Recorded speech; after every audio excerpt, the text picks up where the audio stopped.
Hello, loves. Welcome back to the channel. We are diving right in another episode of From Service to Self. And we have Miss Evelyn Wiggins today on the show. She is the founder of Soul Space by Enam. So, Evelyn, thank you, honey, for joining us. I'm so happy that you decided to. I appreciate you. I'm going to dive right into the first question. Okay, look, you'll have time to do all the talking to give us all the goods. I'm going to dive right into the first question. What inspired you to join the military, and what do you remember most about your time in service? What inspired me to join the military is where I come from. There's really nothing here, and so I had two choices. I can either stay here and kind of follow in the footsteps of the people around me, or just make something of myself.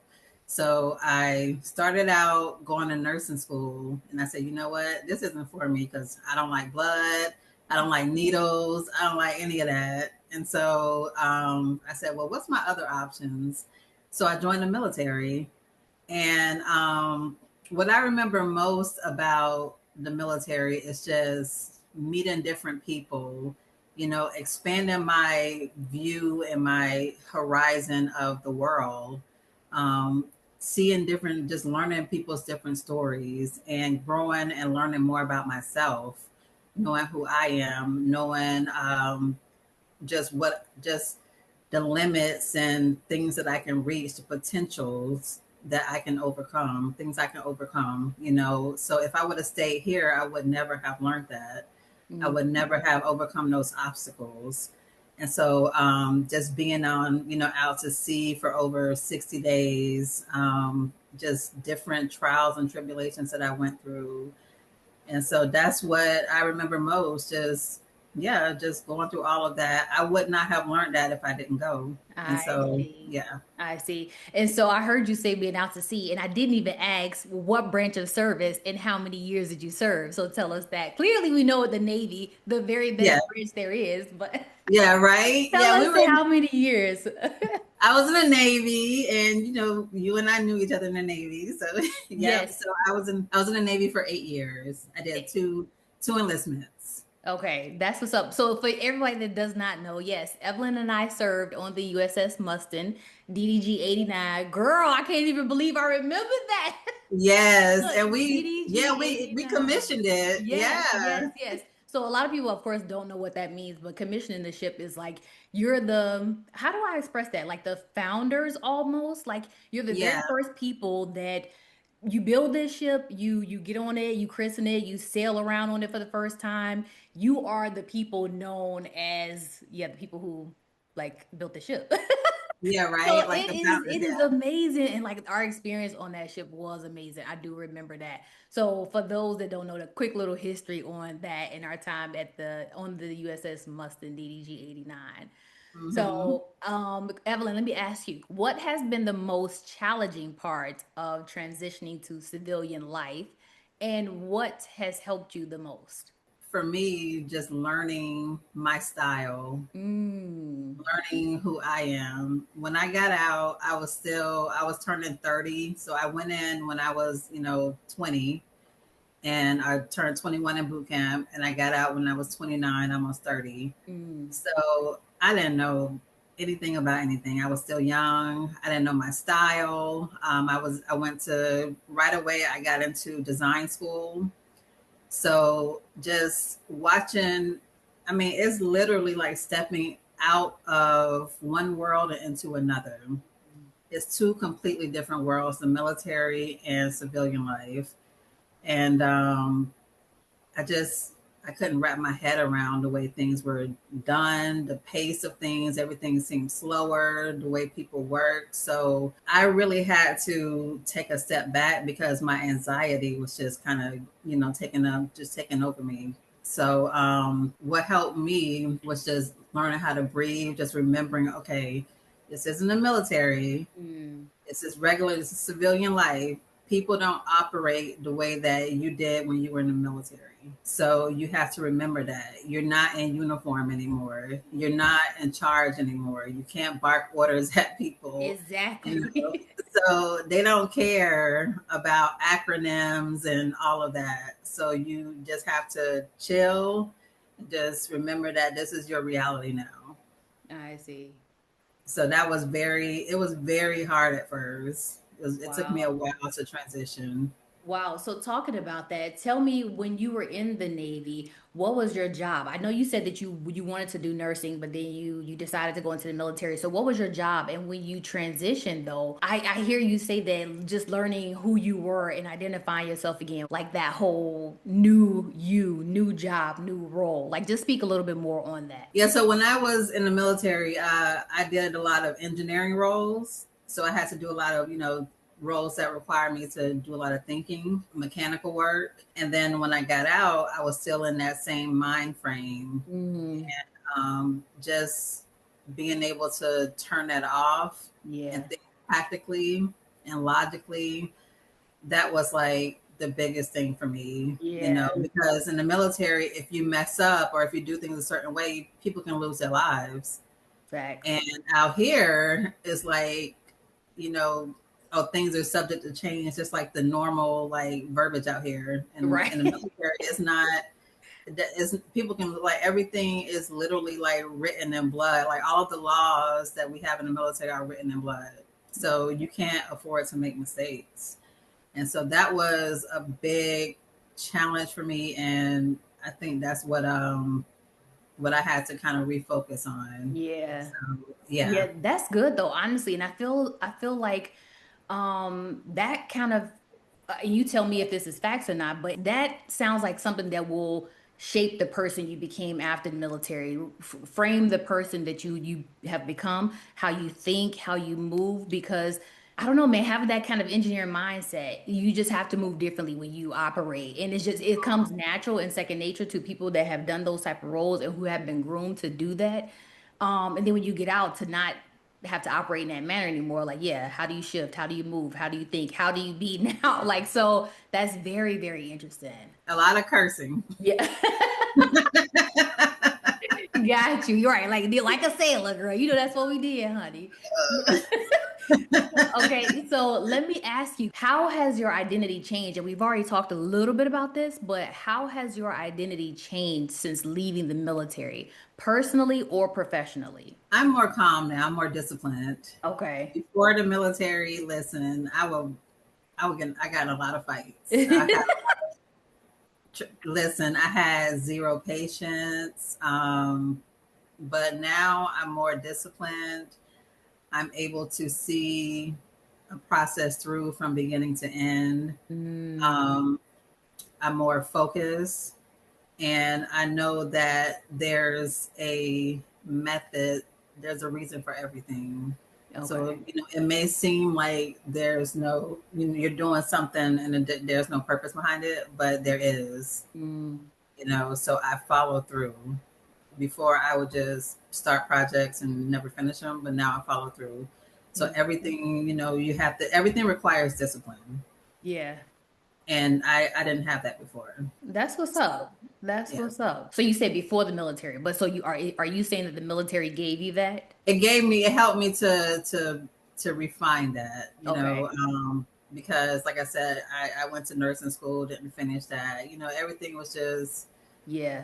Yeah, that's now good. I'm able to focus more, and it helped me to grow and to just be a better version of me. I Mm. had, yeah, I had anger issues. I would fight people. Now I'm like, what's the point of that? Right, right, right. And we too grown for that now, honey. We ain't out here fighting nobody. Look, you better go somewhere and sit down, okay? So Yeah, right. Go have several seats. yes, several, but I totally understand what you mean because honestly, before going into the military, I was young as well, and I hear you and I can relate. You don't have discipline, especially when you are young. I was 17. I never really worked before, and you don't know how I think how to have discipline because you don't have anything to force you to be disciplined, right? And so when I came into the military, it's like you got to wake up at a certain time, you got to look a certain way, have the uniforms pressed, you got to clean a certain way, you got to have a routine, like everything is you being disciplined. And so it is just like, yeah, I feel the same way. The military, I feel, gave me more. Now let me caveat that to say, now my dad, he made sure you was disciplined. So I can't take Well, that yeah. from him, right? So I did have some, but I don't think to the extent like you said, like the military definitely refined that and had given me a lot more to consider in making sure I am disciplined in how I move and things like that. So I can relate to that. I definitely can relate. Let me ask you now, what role does style, self-care, or self-expression play in your life today? Knowing that I have to always focus on me, because one thing about the military, and you know this, tomorrow's not promised, right? Yeah. And you have to always make sure that you focus on yourself. So if you're feeling like depressed or sad or whatever, make sure you take time to focus on you, take a step back, and whatever it is that you need to do, whether it's go for a walk, whether it's meditate, whatever it is you need to do, focus on yourself and get yourself back in alignment. Mhm. Because, I've lost people, in the military, like sailors that I work side by side with. And just knowing that life is short, you have to make sure that you're putting yourself first and you're taking care of self and Yeah. your mental and all of that. So whatever that may look like for you, make sure that you're always in alignment and you're attuned with yourself. So the way that plays a role in my life now is making sure that I'm always, put together, because people view you. You're a self reflection of the way you feel inside. I agree. So, yeah. So, you're stepping out into the world and, I totally agree. I totally agree. I advocate for self-care, honey. Like I'm gonna take care of Sparkle, hands down. Like mhm. sometimes that means her first, because I do believe that you cannot pour from an empty cup and you cannot pour into other people, from an empty cup. You have to be full. You have to have something to give. So I Yeah, agree that taking care of yourself is so, so, so important. And like you said, if you are feeling any type of way, depressed or just out down and out for whatever reason, take the time you need because it is so important, honestly. And I realized this just not long ago. When you are feeling certain type of ways and not focusing and not caring for yourself as and taking that as a priority, it manifests itself in your body, like your health, like your yeah, skin. So much changes when you don't take care of yourself, and it's because underlying issues or stress or depression and things like that. So it is key to take care of yourself because you don't want to go down the road of now you're sick or ailing because of a lack of self-care. And for me, fashion is, oh, I shouldn't say fashion because that could be anything for anybody, but style. yeah, Having style is very, very important. It's in how I show up. And I see you always fashionably styled and just looking good and fabulous. So I know that that is important to you too. And showing up looking a certain type of way does reflect how you feel on the inside. It shows, in my opinion, oh, she care about herself. Like she is fly, skin is flawless. Like sis is doing all of that. Like, you know what I'm saying? So it is hmm, a reflection of literally, like you said, how you feel. It shows everything. How you feel, it shows in your body, in your skin, in your look, and in your appearance, and all that. So I so agree. And like I could talk about that all day long because self-care, I promise that is the biggest thing that I advocate for because women, we do a lot. We do a we lot. do. We deal with a lot. We take on a lot. We manage a lot, and a lot of times we do lose self because we're not taking care of us. So I just Exactly. wanted to harp on that point. Yeah, no, I agree. Yeah, Yeah. absolutely. So the last question, hon, is if you could give your younger military self one piece of advice, what would it be? Let's see. Just always keep going. Mm, Never let anybody stop you from just achieving your dreams. That's what I did. I listened to people.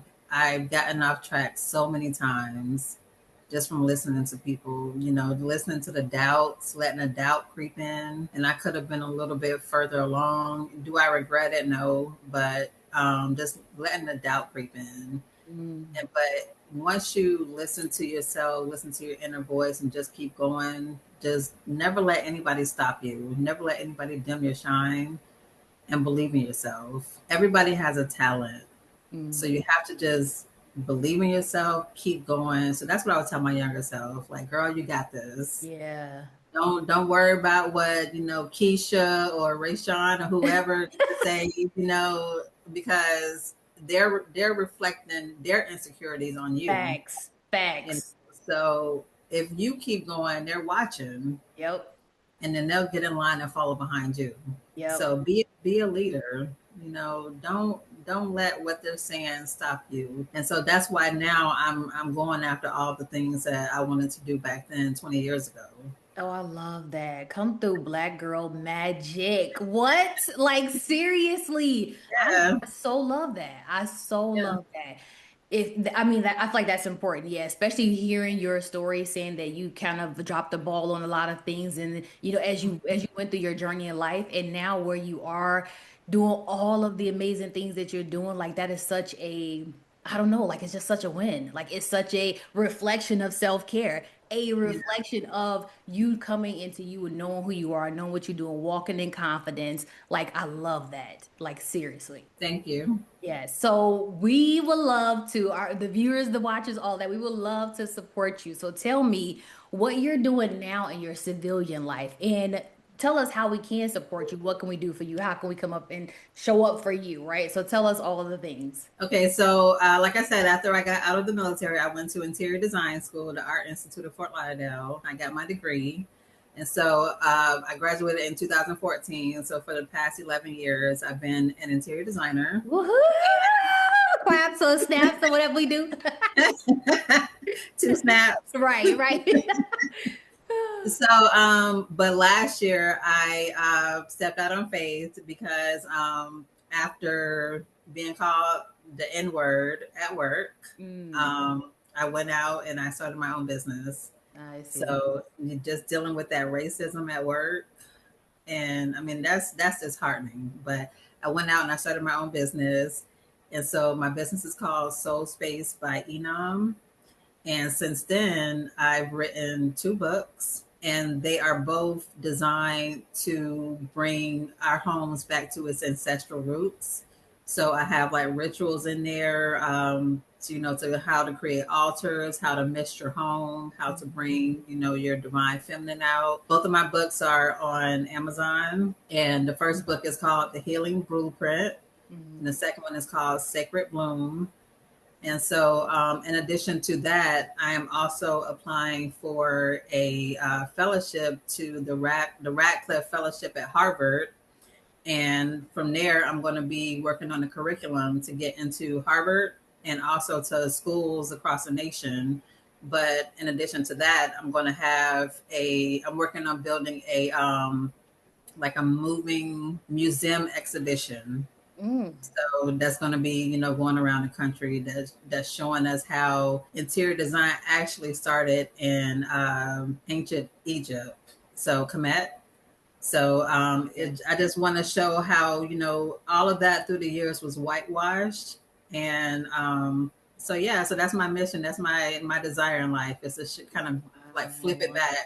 flip our story back, and show how through the years interior design has been whitewashed, and I want to bring it back to its roots. That is what's up. So first of all, I gotta step back to sis got up and left and started her own business because being called the N word at work, not fighting because she already told us like she could throw down, right? So Yeah, yeah. I told you I not stopped deciding, fighting. right, not deciding to fight for real, because Yeah, like at that moment, yeah, we might be throwing hands, but because we yeah, grown and because we doing the right thing over here, you yeah. decide to leave and create your own business that is thriving, that is has an amazing story and mission.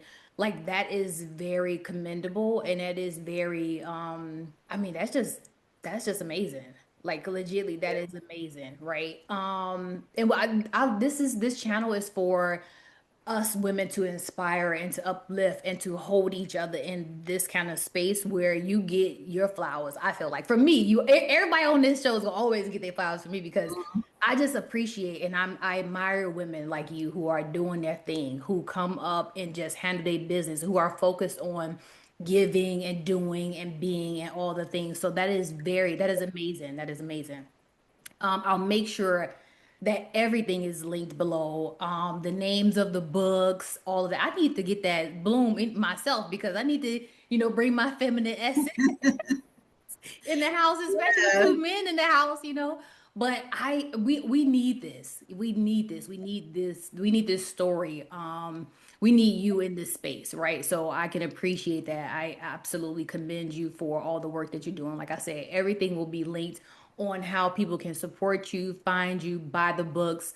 And then when you go to Harvard and you do your big things, like don't forget to come back and be like, Sparkle. Of Don't forget, like course. seriously, that is amazing. And I just wish you all the best. Good luck with everything. And like I said, everything will be linked so people can support you and just give you love and light in all that you're doing. So I so appreciate you for coming on the show and for everybody who is loving the for From Service to Self series. Tap in, go watch the previous episodes. They will drop on Fridays. So you will see Evelyn. And we love you, girl. And we thank you for Thank just being on the you. show. And until next time, bye.